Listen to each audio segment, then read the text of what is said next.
రోహిత్ ఈ పేరు వింటే గుర్తుపట్టకపోవచ్చు, కానీ దేవుడు వరమందిస్తే పాట అంటే మాత్రం ఇట్టే గుర్తుపట్టేస్తారు ఈ హీరోని.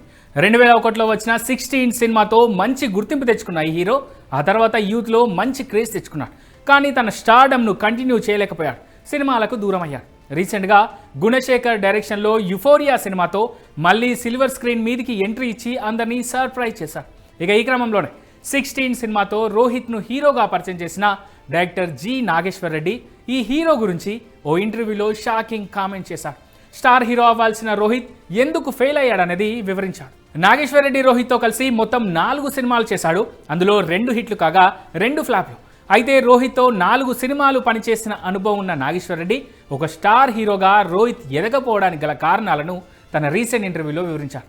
ఇండస్ట్రీ ఎవరికీ అన్యాయం చేయదని, మనకు దొరికిన అదృష్టాన్ని లేదా అవకాశాన్ని సరిగ్గా వాడుకోవడం వల్లే నష్టపోతామని, రోహిత్ విషయంలో ఇదే జరిగిందని నాగేశ్వర్ రెడ్డి చెప్పుకొచ్చారు. రోహిత్ అద్భుతమైన డాన్సర్ అని, మంచి హైట్, రూపమున్న అందగాడని, సరిగ్గా తనకొచ్చిన ఛాన్స్ను వాడుకొని ఉంటే ఈ పాటికి అతను మంచి పొజిషన్లో ఉండాల్సిన హీరో అని అన్నారు. కానీ ఆ సమయంలో సరైన మెచ్యూరిటీ లేకపోవడం, వచ్చిన సక్సెస్ను చూసి ఇక తనకు తిరుగు లేదనే అపోహలో ఉండిపోవడం, రెమ్యునరేషన్ వంటి విషయాలను సరిగా ప్లాన్ చేసుకోకపోవడం వల్లే రోహిత్ స్టార్ స్టేటస్ను అందుకోలేకపోయాడని నాగేశ్వర్ రెడ్డి ఓపెన్గా వెల్లడించారు.